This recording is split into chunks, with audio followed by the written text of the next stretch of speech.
ഏതായാലും മാണി സാറിനെ കുറിച്ചിവിടെ പരാമർശിച്ച സ്റ്റീഫൻ ജോർജ് തന്നെ കുറേ കാര്യം പറഞ്ഞു. കർഷക തൊഴിലാളി പെൻഷനെ കുറിച്ച് പറഞ്ഞു. കാരുണ്യ ബെനവളന്റ് ഫണ്ട് ചെറിയ കാര്യമല്ലോ കേട്ടോ. സാധാരണക്കാരന്റെ ചികിത്സയ്ക്ക് ഒരു മാണി സാർ കേരളത്തിനകത്തുണ്ടാക്കിയ ഒരു മാർക്കാണ്. അദ്ദേഹത്തിന്റെ ഫുട് പ്രിന്റ്, കാൽപാദങ്ങളാണ് ഓരോ കാര്യങ്ങൾക്ക്. ഒരു രാഷ്ട്രീയ നേതാവ് ജീവിച്ചു മരിച്ചു എന്നതിന്റെ തെളിവെന്താണ്? നിരവധി പേർ ജീവിക്കുന്നു, നിരവധി പേർ ജനിക്കുന്നു, നിരവധി പേർ ജീവിക്കുന്നു, നിരവധി പേർ മരിക്കുന്നു. ഇപ്പൊ നമ്മളൊക്കെ നാളെ ഇപ്പം മരിച്ച പൊതുപ്രവർത്തകർക്ക് ഓസ്കാർ അവാർഡൊന്നുമില്ലല്ലോ. അയാൾ നല്ല പ്രവർത്തനം നടത്തിയുണ്ടാക്കി ഓസ്കാർ അവാർഡ് കിട്ടി, ഒന്നുമില്ല. നമുക്ക് ആകെ കിട്ടുന്ന മിച്ചം പരമാവധി ചീത്തയാണ്. അത് വളഞ്ഞിട്ട് വിമർശനം ഉണ്ടാവും. പക്ഷേ അതിൽ നിന്ന് വ്യത്യസ്തനായി മാണി സാറിന് ഓർക്കാൻ, നിങ്ങളിപ്പോൾ നോക്കിയാൽ ഇവിടെ സഭാരേഖ പരിശോധിക്കുമ്പം സ്റ്റീഫൻ ജോർജ് പറഞ്ഞു 80-ലെ കർഷക തൊഴിലാളി പെൻഷൻ അദ്ദേഹം പരാമർശിച്ചു. ഇനിയിപ്പോ കാരുണ്യ ബെനവലന്റ് ഫണ്ടും, നിങ്ങൾ കാരുണ്യ ബെനവലന്റ് ഫണ്ട് എന്ന് പറഞ്ഞ് ഗൂഗിൾ അടിക്കുമ്പോൾ ആദ്യം വരുന്ന മുഖം മാണി സാറിൻ്റെതായിരിക്കും. അതൊരു വലിയ കാര്യം തന്നെയാണ്. രാഷ്ട്രീയ പ്രവർത്തനത്തിൽ അദ്ദേഹത്തിൻ്റെതായ സുവർണ കാൽപാദങ്ങൾ പലയിടത്തും പതിച്ചിട്ടുണ്ട്. അതിൽ ഒന്ന് മാത്രം ഞാനിവിടെ പരാമർശിച്ചത്. അദ്ദേഹത്തിന്റെ ഓർമ്മകൾ, അദ്ദേഹത്തിന്റെ ജന്മദിനമാണ് കാരുണ്യ ദിനമായി. ഒരുപക്ഷെ ആ കാരുണ്യം എന്ന വാക്ക് നമ്മൾ ശ്രദ്ധിക്കേണ്ട കാര്യം, സിമ്പതി എല്ലാവർക്കും ഉണ്ടാവും. അയ്യോ പാവപ്പാ, അയാൾ നല്ലോനേനും സിമ്പതി അതല്ല വേണ്ടത്, എംപതിയാണ്, അനുകമ്പയാണ്. പലപ്പോഴും നമുക്കാർക്കും ഇല്ലാതെ പോകുന്ന അനുകമ്പയാണ്. അനുകമ്പ ഉണ്ടാക്കുക എന്നുള്ളതാണ് ഓരോ മനുഷ്യനും നാം ചെയ്യേണ്ട കാര്യം. ഇവിടെ ബഹുമാന്യനായ ജോസ് കെ മാണി ഒരു നിർദ്ദേശം വെച്ചു.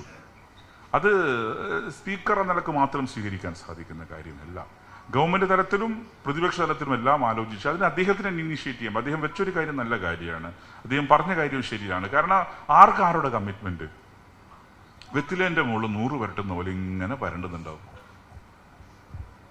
ട്രെയിനിൽ കയറിയ പരണ്ടലാണ്, തൊട്ടടുത്തിരിക്കുന്ന ആരാ അത് നോക്കുന്നുണ്ടാവും, ഇങ്ങനെ പരണ്ടി കളിക്കുന്നുണ്ട്. എന്നാൽ ഇൻസ്റ്റാഗ്രാമിലാണ്, ഫേസ്ബുക്കിലാണ്.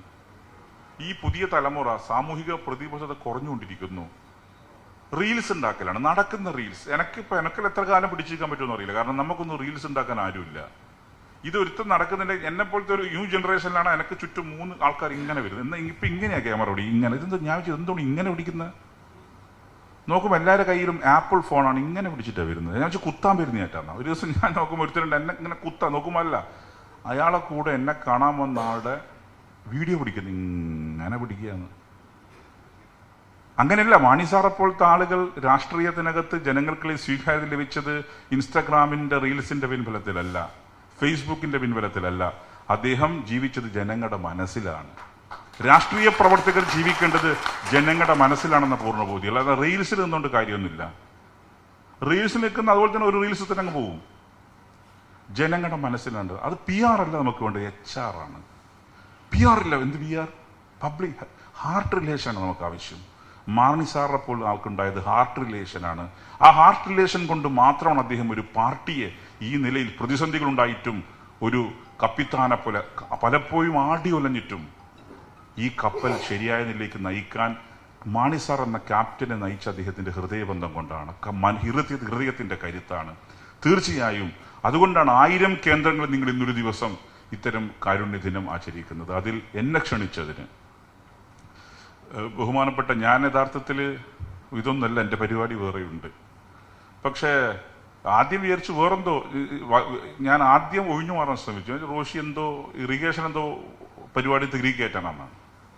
ഞാൻ പറഞ്ഞ എനിക്ക് പരിപാടി ഉണ്ട് സഖാവേ, ബുദ്ധിമുട്ടാണ്. കാരണം മാധ്യമ ദിനമാണ്, ജില്ലാ പഞ്ചായത്തിൻ്റെ പരിപാടി. അപ്പം പിന്നെ ലാസ്റ്റ് പറഞ്ഞു അത് മാണി സാറ പരിപാടിയാണ്. മാണി സാറുടെ പരിപാടി ഈ ജില്ലക്കകത്ത് ഉണ്ടായി പങ്കെടുക്കാതിരുന്നാൽ അതിൻ്റെ അനൗചിത്യത്തെക്കുറിച്ച് പൂർണ്ണ ബോധ്യമുള്ളതുകൊണ്ടാണ് ഈ പരിപാടിയിൽ പങ്കെടുത്തത്. ഈ ചടങ്ങിന് എല്ലാവിധ ആശംസകളും ഉദ്ഘാടനം ചെയ്ത് പ്രഖ്യാപിക്കുന്നു.